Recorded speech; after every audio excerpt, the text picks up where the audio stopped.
A contar de este momento comienza su programa, Esperanza de Vida. Un espacio de reflexión y la entrega de la palabra de Dios. Con la conducción del pastor Jaime Muñoz. Hola, un gusto de saludarlos nuevamente. Como siempre, muy contento de volver a encontrarnos aquí en este programa, su programa Esperanza de Vida. Hoy día traemos otro tema que es la justificación de vida, que es un tema esencial, es un tema primordial dentro de nuestra fe cristiana. Esperamos que al término de esta jornada podamos entender mejor qué es esa justificación. Está conmigo, como siempre, el pastor Jaime Muñoz, quien nos va a saludar. Hola, queridos amigos y hermanos, una vez más nos sentimos gozosos de poder llegar a ustedes por medio de estas ondas que el Señor nos ha puesto a nuestro alcance. Y como dijo mi hermano, hoy día les traemos algo que ni para los creyentes es bien comprendido. Y esto me preocupa porque si un creyente no lo entiende, ¿cómo va a agradecerle a Dios por esto? Que es la justificación de vida. ¿Qué es ser justificado delante de Dios? Y esto queremos ayudarles para que haya crecimiento en la vida cristiana y para que haya más gratitud hacia la bendita persona del Señor Jesús. Así que quédense con nosotros, invite a otros, comparta esta palabra de Dios para que otros puedan llegar al conocimiento de la verdad, hermano. Así es. Y bueno, como siempre, les pedimos que tengan a mano una Biblia y también lápiz y papel para que tomen nota de todo aquello que les parezca interesante. Como también los invitamos a que nos escriban a la casilla de correo contacto@esperanzadevida.cl y nos hagan saber su opinión. ¿Qué les parece el programa? ¿Qué tema les gustaría que desarrolláramos en el futuro? Bien, vamos entonces ahora a escuchar una canción y a la vuelta vamos a ir con la lectura bíblica para el programa del día de hoy.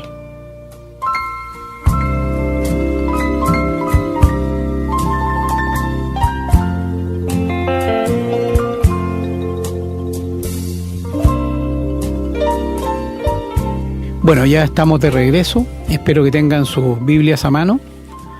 Vamos a tener lecturas en el Antiguo y en el Nuevo Testamento. Partiendo por el libro de Números, capítulo 23 y el versículo 21. Aclaro que al comenzar a leer el versículo 21 se está hablando del Señor. Dice la palabra: no ha notado iniquidad en Jacob, ni ha visto perversidad en Israel. Jehová su Dios está con él, y júbilo de rey en él. Vamos ahora al libro del profeta Jeremías, capítulo 50, versículo 20. Dice la palabra: en aquellos días y en aquel tiempo, dice Jehová, la maldad de Israel será buscada y no aparecerá, y los pecados de Judá y no se hallarán, porque perdonaré a los que yo hubiere dejado. Bien, abrimos nuestras Biblias ahora en el Nuevo Testamento, en el libro de los Romanos, capítulo 5, versículos 1 y 2. Dice la palabra: justificados pues por la fe, tenemos paz para con Dios por medio de nuestro Señor Jesucristo, por quien también tenemos entrada por la fe a esta gracia en la cual estamos firmes y nos gloriamos en la esperanza de la gloria de Dios. Y en el mismo capítulo de Romanos 5, el versículo 18 dice: así que, como por la transgresión de uno vino la condenación a todos los hombres, de la misma manera por la justicia de uno vino a todos los hombres la justificación de vida. Y retrocedemos al capítulo 4 de Romanos, vamos a leer el versículo 25. Refiriéndose al Señor Jesucristo, en este versículo dice la palabra: el cual fue entregado por nuestras transgresiones y resucitado para nuestra justificación. Y vamos ahora a la primera carta a los Corintios, en el capítulo 1, versículo 30. Dice la palabra: por Él estáis vosotros en Cristo Jesús, el cual nos ha sido hecho por Dios sabiduría, justificación, santificación y redención.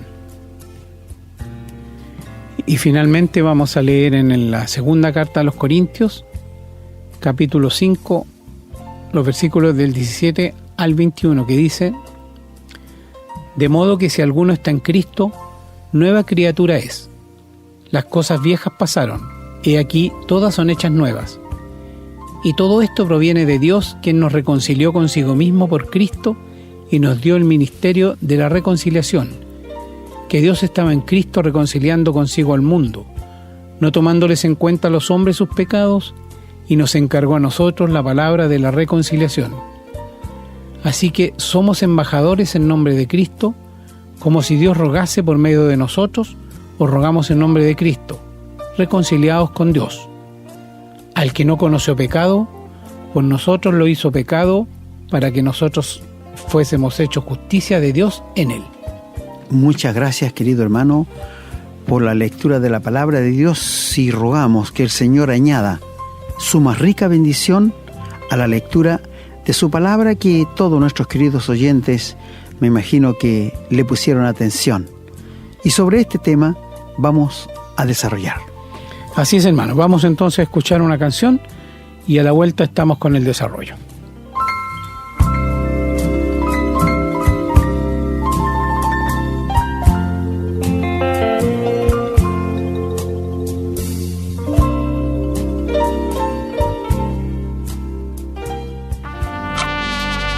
Estamos presentando su programa, Esperanza de Vida.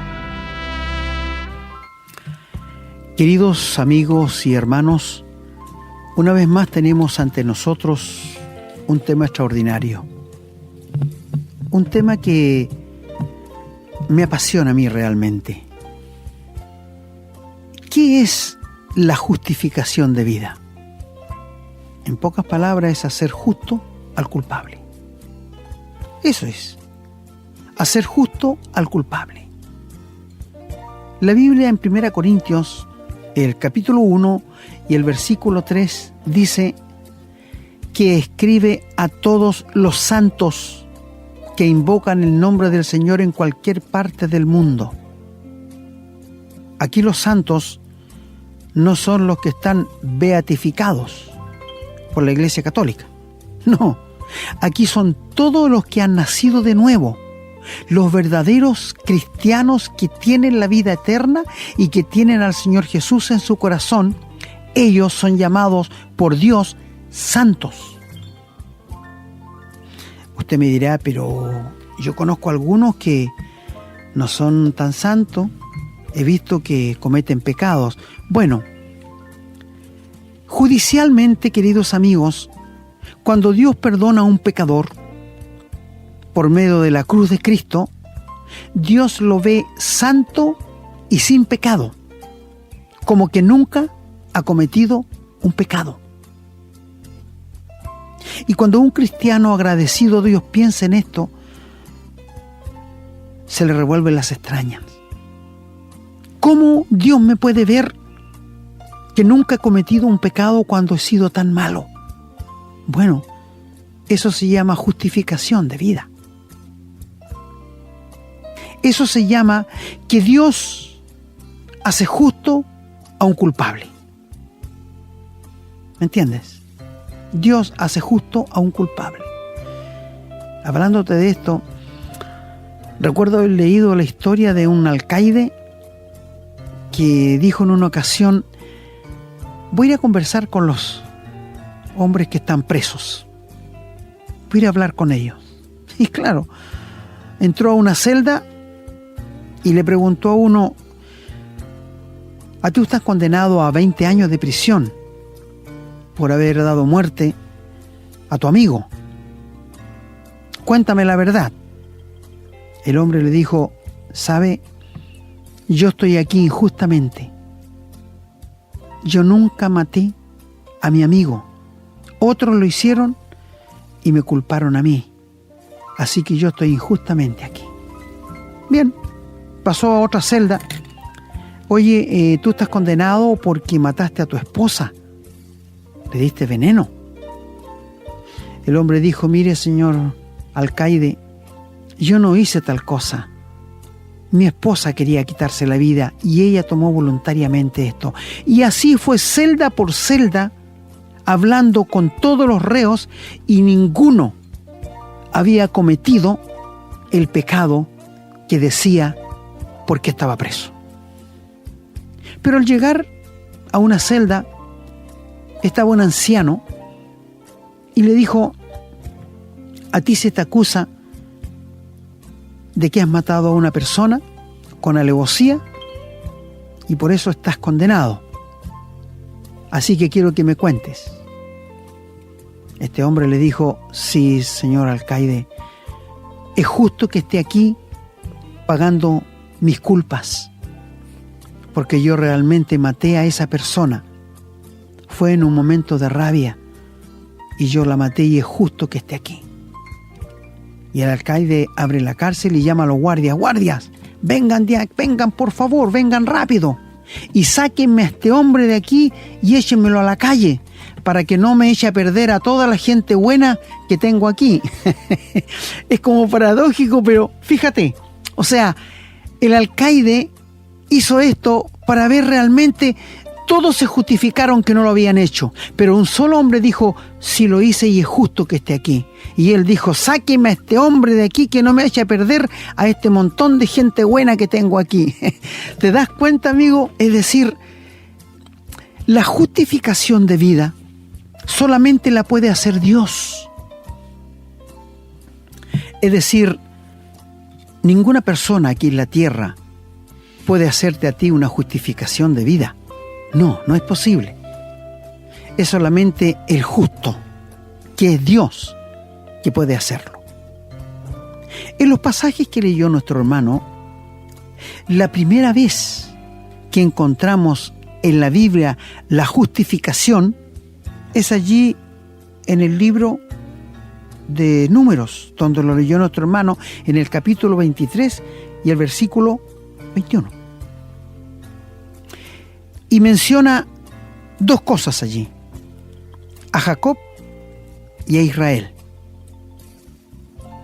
Jacob, por si ustedes no saben, lo ampliamos un poquito, fue el hijo de Isaac y Rebeca, que ella no podía tener hijos y le rogó a Dios que le diera hijo y le dio dos por falta de uno, que eran gemelos.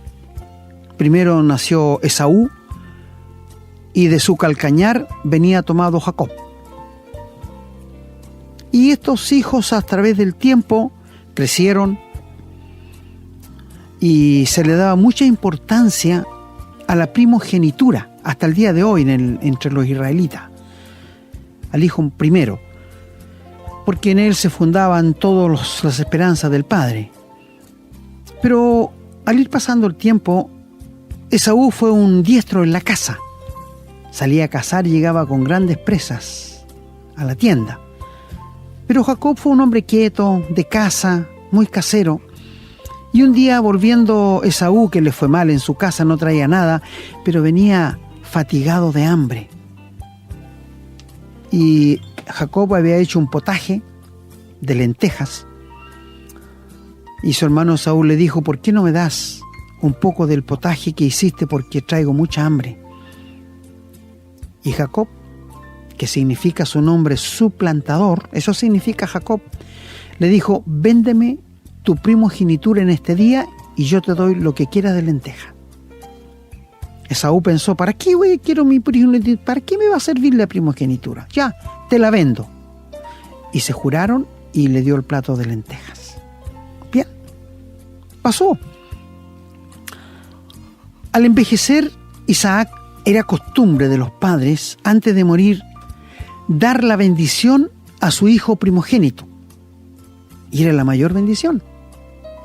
Y quiero decirte que Dios lo estableció en la ley, que si un hombre tenía un hijo fuera del matrimonio y después se casaba con una mujer, y tenía hijos, siempre el primogénito era el que tuvo con una mujer que no era su esposa. Y esto se estableció como ley. Fíjate. Y bueno, ahora se reconocen los hijos naturales también como lo mismo. Ahora, pero siempre fue en Israel así. Y este hombre, este joven, Esaú, que era muy querido por su padre, pero no tanto por la mamá. Hubo una división que jamás en las familias pueden producirse, pero se produjo. Para que tú veas cómo Dios no esconde nada, todo lo revela. Y un día le dijo Isaac a su hijo Esaú: hijo, anda al campo, caza una buena pieza, y cuando vuelvas me haces comida como a mí me gusta, porque te voy a dar la bendición patriarcal. Salió Esaú. La mamá de ambos se escuchó y llamó a Jacob y le dijo: Jacob, ven, obedece en todo lo que te voy a decir. Anda al corral y tráeme un cabrito. Fue, se lo trajo y le dijo: mira, yo escuché recién a tu padre que le va a dar la bendición a tu hermano mayor. Así que quiero que tú vayas y le robes la bendición a tu hermano mayor. Pero mamá, ¿cómo voy a ir? Mi papá me va a pillar y me va a maldecir. Acuérdate que él es muy velludo y yo soy lampiño. No te preocupes, yo arreglo todo. Déjalo por cuenta mía, pero obedece mi voz. A lo que Jacob accedió. Y su mamá le puso en los brazos las pieles del cabrito. Tiene que haber sido muy velludo. Y le puso las ropas de su hermano Esaú, que tenía un ungüento especial. Y le preparó la comida como le gustaba a Isaac. Y él fue, Jacob, seguramente tembloroso. Y le dijo: papá, él estaba ciego. Aquí te traigo lo que tú me pediste, para que me des la bendición. Isaac dijo: hijo mío, ¿tan pronto encontraste algo para traerme? Sí, Jehová me lo dio. Con qué facilidad se toma el nombre de Dios, ¿eh? Siempre ha sido igual, amigos. Bueno, Isaac dijo: es la voz de Jacob, no es la voz de Esaú mi hijo, acércate. Y cuando se acercó, lo palpó y tocó las pieles de los cabritos y le dijo: bésame. Y cuando se acercó a besar, le llegó el olor del ungüento de los vestidos de su hermano Esaú. Y después que comió, lo bendijo y le dio la bendición que pertenecía a Esaú, no a Jacob. Y cuando había salido Jacob, entró Esaú con la comida para su padre. Y le dice: papá, aquí está la comida que me pediste, dame la bendición. Isaac se estremeció, dice la Biblia. Y le dijo: hijo, ya vino tu hermano y te robó la bendición. Y Esaú lloró tanto que llegó a decir: padre, ¿no tienes otra bendición? Y el papá le dijo: no, tengo una sola, no tengo dos. Pero ven que te voy a decir algo. Y él lo bendijo y le dijo que iba a ser siervo de su hermano.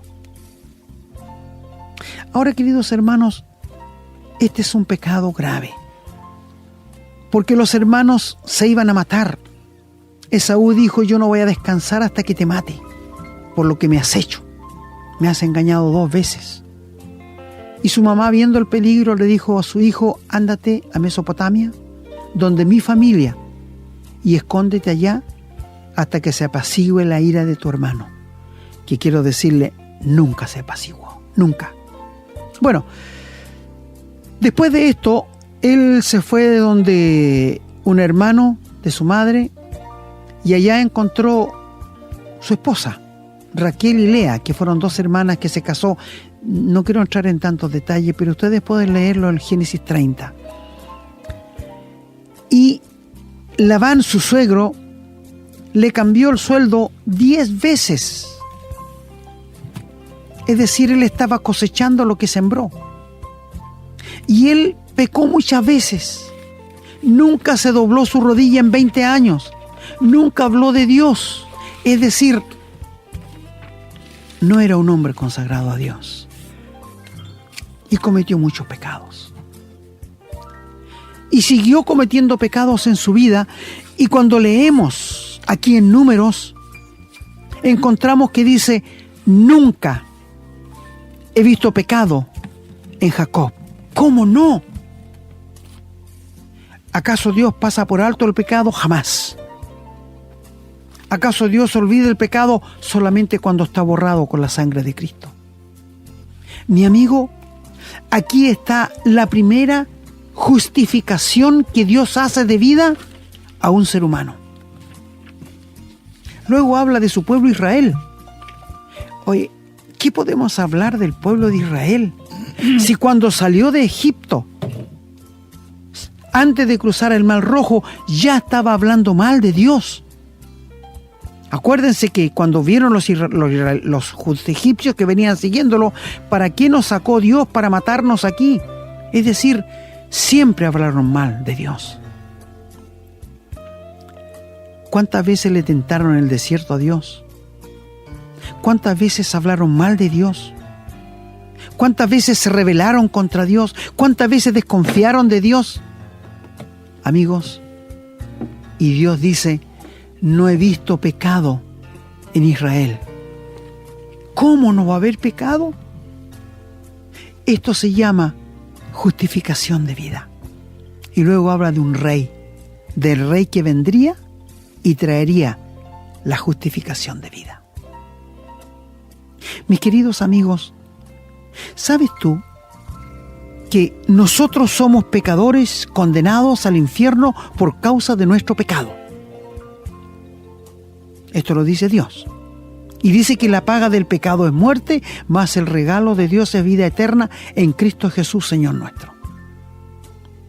Cuando el Señor Jesús vino a la tierra a efectuar la obra de redención nuestra, Él sabía que un día tendría que morir en la cruz como un cordero.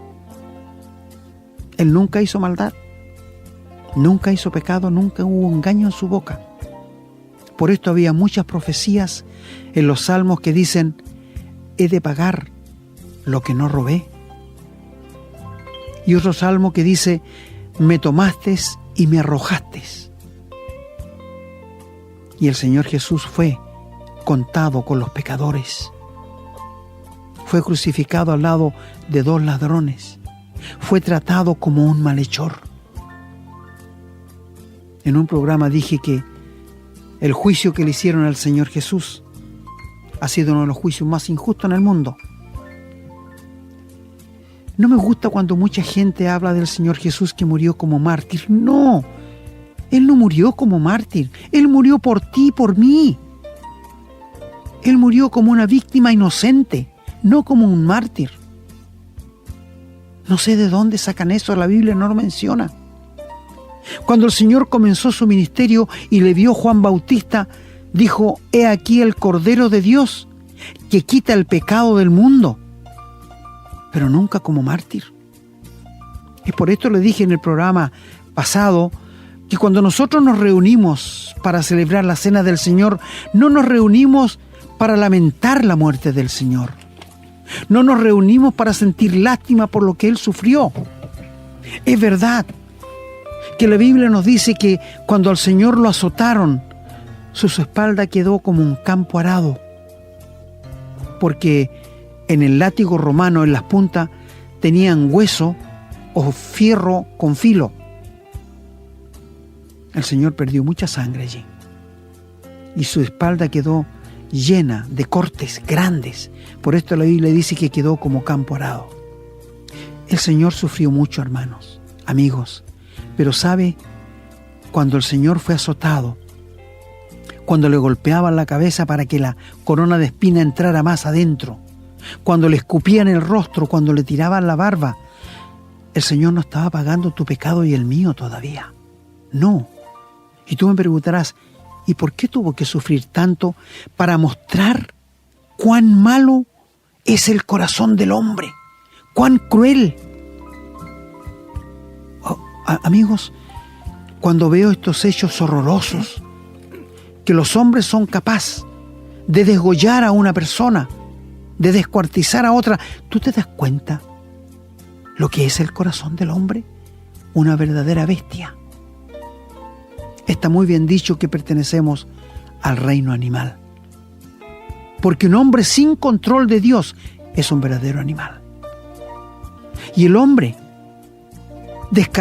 diablo descargó toda su ira contra la persona del Señor Jesús. ¿Sabes cuándo pagó el Señor tu pecado y el mío?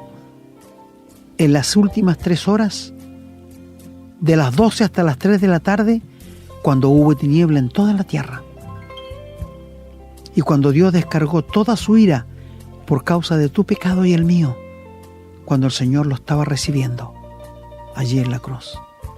Jamás, escucha bien, querido hermano, llegaremos a sondear cuán grande fue el sufrimiento interno del Señor Jesús. Nunca. Quizás cuando estemos en el cielo. Porque tú sabes que después que el Señor murió, para apurarle en la muerte le quebraban las piernas. Entonces el cuerpo caía y morían asfixiados. Y cuando llegaron donde el Señor Jesús, como le vieron ya muerto, un soldado indiferente le clavó una lanza en su costado izquierdo y salió sangre y agua. Y esto Juan lo dice, yo lo vi, por esto lo puedo escribir. Y un cardiólogo, leí en un libro, dice que cuando uno muere sufriendo mucho, el sufrimiento es muy grande, la sangre que hay en el miocardio se convierte en agua. Yo no sabía eso, pero un médico lo dijo. ¿Te puedes dar cuenta cuánto sufrió el Señor Jesús por llevar tu pecado y el mío? Y sabes, el ser humano nunca mira esto. Y el Señor fue bajado, sepultado, y al tercer día se levantó de entre los muertos. ¿Sabes por qué se levantó? Para justificarte a ti y a mí. Si el Señor no se hubiera levantado de los muertos, significa que el sacrificio que Él hizo en la cruz, Dios no lo aceptó. La prueba de que aquel sacrificio fue perfecto, completo y cabal, es porque el Padre levantó a su Hijo de entre los muertos al tercer día. Y por esto dice, la justificación de vida. Cristo resucitó para nuestra justificación. Con su muerte están perdonados los pecados, están borrados, pero no hay justificación de vida. Con su resurrección, ahí está la justificación de vida. Es decir, hoy día, los que han recibido al Señor Jesús, los que tienen la vida eterna, los que han nacido de nuevo, cuando el Padre los mira, los ve justos, santos y sin pecado. Los ve como a su Hijo Jesucristo aquí en la tierra. Esto lo dice Juan en su primera carta. Así como Cristo es, así somos nosotros aquí en la tierra. Así nos ve Dios. ¡Qué privilegio! No lo merecemos. Siempre hemos sido malos. Pero esto es la justificación de vida. Justificados pues para con Dios, tenemos paz por medio del Señor Jesucristo. Quiero decirte que el verdadero cristiano, el que ha nacido de nuevo, el que ha sido regenerado, tiene una inmensa paz para con Dios. Antes de convertirnos, Dios estaba airado, estaba enojado con nosotros. No teníamos paz para con Dios. Pero cuando el Señor Jesús murió, fue sepultado y resucitó, y nosotros le recibimos en el corazón y le aceptamos, entonces ahora sí tenemos paz para con Dios, porque Él no está airado contra nuestro pecado, porque está pagado, está borrado, está perdonado. Y esto se llama justificación de vida. Por esto te decimos, mi amigo, ¿tú estás justificado a los ojos de Dios? Bueno, me dice alguien, a mí me pidieron, yo hago todo lo que me dicen en la iglesia donde voy. No, yo no te he preguntado esto. Quiero decirte si estás justificado frente a Dios, el Padre. El Padre te ve como si estuviera mirando a su Hijo Jesucristo cuando anduvo aquí en la tierra? ¿De quien abría los cielos para decir, este es mi Hijo amado, en Él me contento, en Él tengo toda mi complacencia? ¿Así te ve Dios? No, me dirás tú, quizás no es para tanto, pero amigo, escúchame muy bien. Dios permitió que su Hijo muriera en la cruz, que fuera sepultado y que resucitara para hacernos conformes a la imagen de su Hijo, porque Él quería tener muchos hijos en el cielo, pero hijos que se parecieran al Señor Jesús. Y contigo, mi querido hermano, y conmigo Dios trabaja. Dice que comenzó una obra en nosotros y la va a perfeccionar hasta el fin. ¿Y cuál es? Hacernos semejantes al Señor Jesús. Seguramente estoy hablando a hermanos que están sufriendo en este momento, que están pasando por un momento difícil, de angustia, de agonía, de incomprensión. Mi hermano, Dios está trabajando contigo para modelar tu carácter y hacerlo conforme al del Señor Jesús. No podemos negar que somos muy testarudos.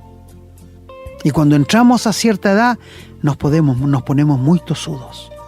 Pero Dios va a seguir trabajando. Por eso a veces nos hace pasar por el agua, por el fuego. Porque quiere modelarnos conformes a la imagen de su Hijo.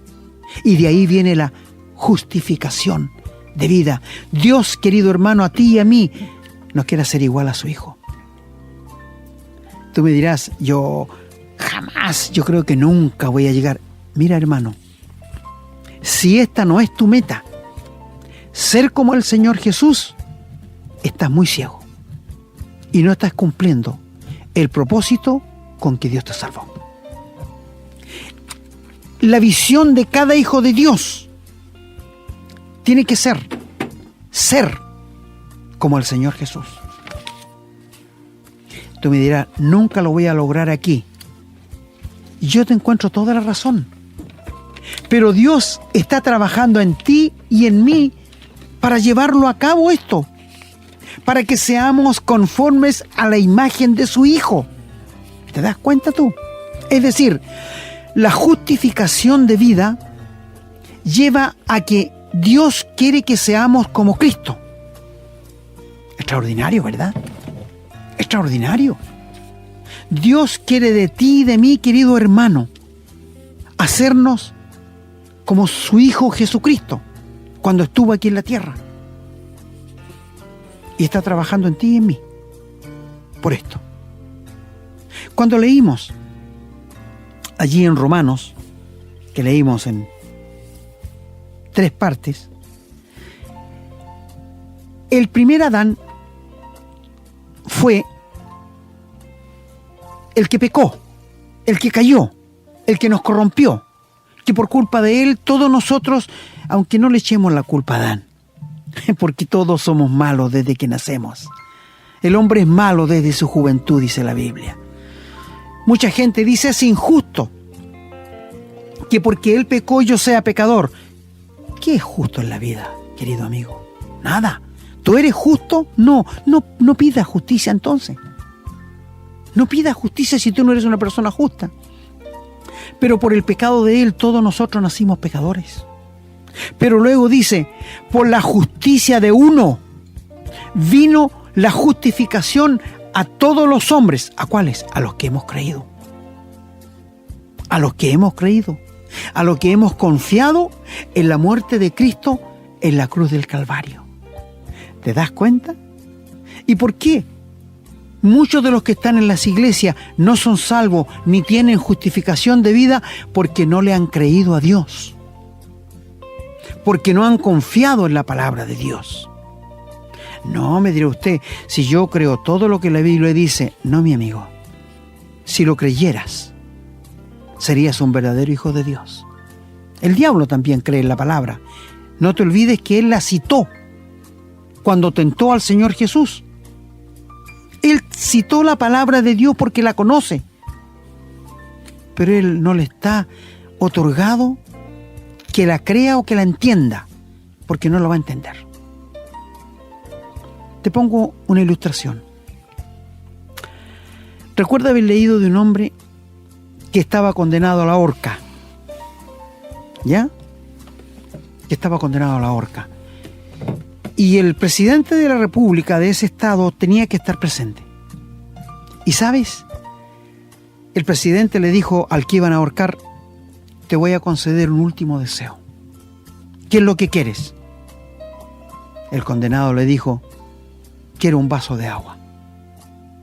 Le trajeron el vaso de agua. Lo tomó el presidente y se lo pasó y le dijo: después que bebas este vaso de agua serás ahorcado. Y el hombre tomó el agua y la tiró al suelo. ¿Y sabes? No lo pudieron ahorcar porque nunca se tomó el agua. Él le creyó al alcalde, al presidente. ¿Te fijas? Confió en y no lo pudieron ahorcar. Él no podía echarse para atrás porque ya le había dicho: después que te bebas el agua serás ahorcado. Y él nunca se tomó el agua y no lo pudieron ahorcar. Confió en la palabra del presidente. Mi amigo, un pálido reflejo. ¿Por qué no le crees a Dios? Que Él te ama, que Él quiere perdonarte, que Él quiere hacer una justificación de vida contigo. Y no me digas: es que usted no conoce dónde yo he caído al pecado, es que usted no me conoce cuánto he pecado. Mi amigo, no importa. La sangre de Jesucristo, su Hijo, nos limpia de todo pecado. Dios puede perdonarte, Dios puede borrar tus pecados, porque hubo uno que derramó una sangre inocente. Dios había establecido: sin derramamiento de sangre no hay perdón de pecados. Y Cristo puede perdonarte en este momento. Si tú le entregas tu vida, si tú confías que la muerte de Cristo fue hecha a tu favor personal, y Él te va a salvar, perdonar, te va a dar vida eterna y va a comenzar a trabajar contigo para hacerte conforme a la persona del Señor Jesús. Gran privilegio, gran privilegio. Nos cuesta entender, pero la justificación es hacer justo al que no lo merece, al culpable. Que el Señor te bendiga a ti y a todos los que están escuchando esta palabra de Dios.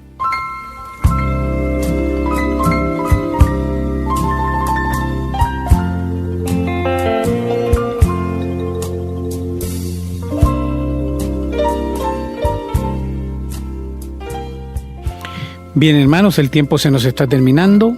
Hemos terminado ya la explicación de este tema tan importante.